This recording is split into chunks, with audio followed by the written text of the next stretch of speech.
Karibu sana ndugu mtazamaji wa Asake Express TV ambayo inapatikana Jamhuri ya Kidemokrasia ya Kongo. Ndugu mtazamaji, siku ya leo ni mara nyingine tena kwenye runinga unamuona ni mheshimiwa msimamizi mwanzilishi wa kampuni ya Asake Express Bwana Dunia Dodoli, ambaye bado anaendelea kuwasili katika nchi ya Burundi, na anakuwa na mengi sana ambayo tutakwenda kuzungumzia kufuatana na hali ya mizigo inayotoka Marekani na Canada. Labda karibu tena kwenye TV ya Asake Express.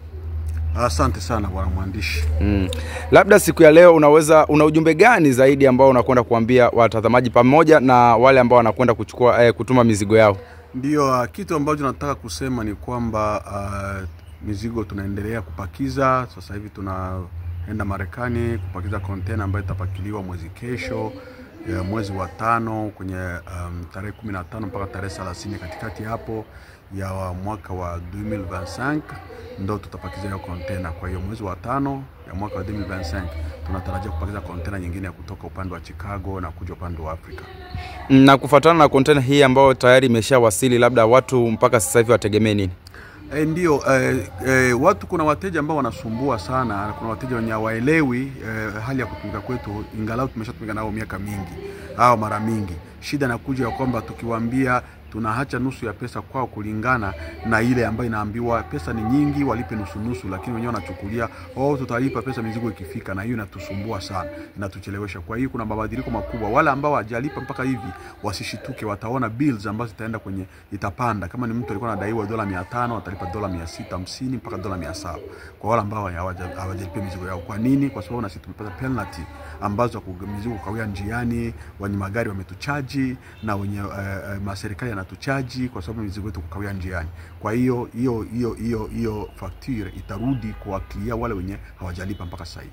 Labda kufuatana na mpango ambao unaweza kuchukua zaidi, labda kuna mpango mwingine ambao utachukua kwa sababu ya usafirishaji wa mizigo kwa wateja ili wasio wanabaki na madeni zaidi? Ndio, hiyo tutaifanya kwa sababu kwa sasa hivi ni watu ambao wanachukua, anafunga mizigo yake, anachukua picha mizigo anatutumia, na anatutumia 75% ya malipo yenye anapaswa kulipa, kisha sisi kumwambia kwa simu kama mizigo inalipa namna gani. Kwa sababu tuliona wale wote wenye walilipa 40%, 20%, 10% wanashindwa kumalizia deni zao. Inakuwa ni shida, inakuwa ni kero, na wanachelewesha wale ambao wameshalipia deni zao. Inakuwa ni shida kukutana nayo. Kwa hiyo tutageuza hali ya kutumika.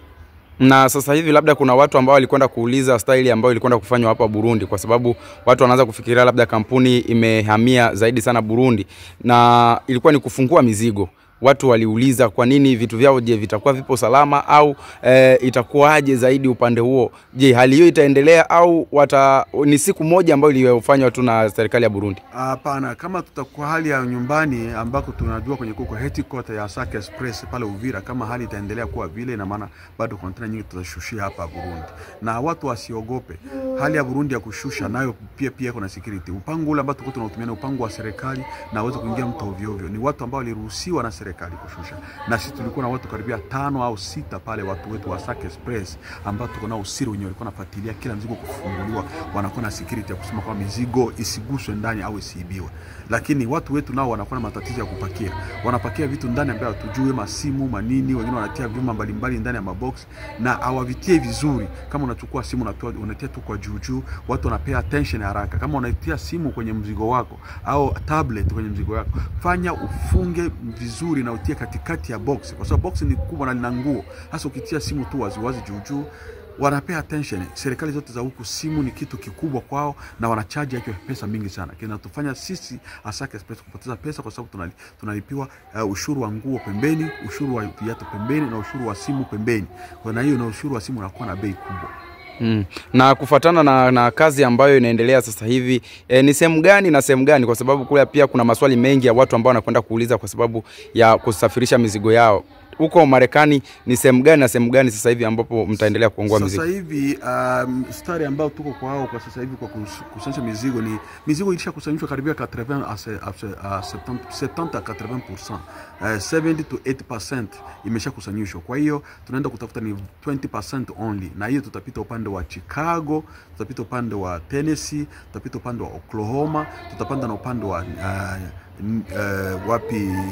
Cleveland, tutapita upande wa Akron, tutapita upande wa New York, na hiyo maeneo tutapitia kuchukua hiyo mizigo ambayo tunaenda kujaza hiyo 20% na tunapakiza container inatoka.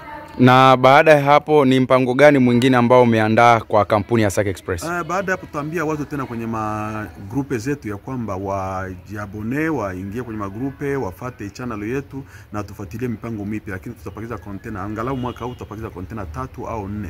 Sasa hivi hiyo ni ya kwanza ambayo tunapakia na ilisababishwa na kuchelewa kwa sisi kwa Afrika kufuatilia hii mizigo ambayo ilifika.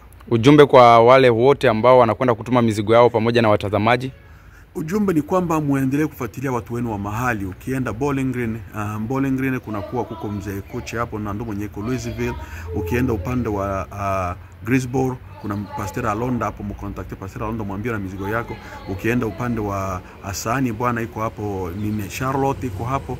Ukienda upande wa Virginia ni lazima kutupigia simu. Ukienda upande wa Yulu kutamzee Badibanga yuko hapo anasubiria watu kumpigia simu na kuambia na mizigo. Nilisikia Nabarega anasema na mizigo, contact Badibanga upande wa juu huko. Na ukienda upande wa katikati tuna mzee Luwela yuko hapo, na ukienda upande wa Texas tuna Pastor Dunia Ilundu yuko hapo. Hao ni watu wanafuatilia mizigo, na bwana Thomas namba yake nafikiri watu wengi wanaifahamu, au tutaitia nayo pia kwenye online ili watu waifuatilie, wapigie Thomas simu na kamera itafika kwenye mlango wako. Lakini mbele ya kamera kufika kwa sasa hivi tunataka ufanye packing list ya vitu ambavyo viko kwenye box yako, itusaidie na sisi huko. Angalau unapakiza hatuko, lakini pima kuangalia kuna nini ambacho umeweka ndani. Tupatie kale ka receipt. Kwa sababu watu wengi wanakuja kutuambia nimepoteza simu, nimepoteza kitu fulani, lakini hawatuambie wakati wanatupa box kuna kitu fulani ndani. Ni kama wenye wanatuficha. Unakuja kujikuta kuna mtu amekutaniwa call box yake ina tablet karibia 21, lakini sisi wenye kampuni hatujue kwenye hiyo call box kuna nini, na ameziweka kinyemela tu. Ukituambia vile vitu ambavyo tutapakiza sisi, tutakuonesha hali ya kupakiza ya kutuepusha sisi kuingia kwa matatizo na serikali, na wewe pia kutupoteza kitu vyako. Hasa kama kutuambia kuna vitu nini ndani, hatutaweza kukusaidia. Itakuwa vitu vinafunguliwa na watu wanashtuka, wanakuwa kwa surprise kujua kuna nini ndani. Kwa hiyo communication wakati kati ya sisi tunachukua mizigo na nyinyi itafaa sana, haswa packing list. Tafadhali kama unaweka vitu tofauti kwenye box lako, pima kuandika vitu liweka ndani, ili vitu tusaidie na sisi kuweka kwenye ile packing list tunapeleka ndani. Iko très important, haswa kwa wakati kama ambao tunabadilisha, mara tuko Kongo, mara tuko Burundi, kulingana na hali ya hewa. Hatutashinda kuservire watu, tutaendelea kuservire watu, lakini watu wakuwa kweli wanaweka nini kwenye maboksi zao. Tunakushukuru kwa muda wako. Asante sana bwana mwandishi tena mwariri wa Asake Express.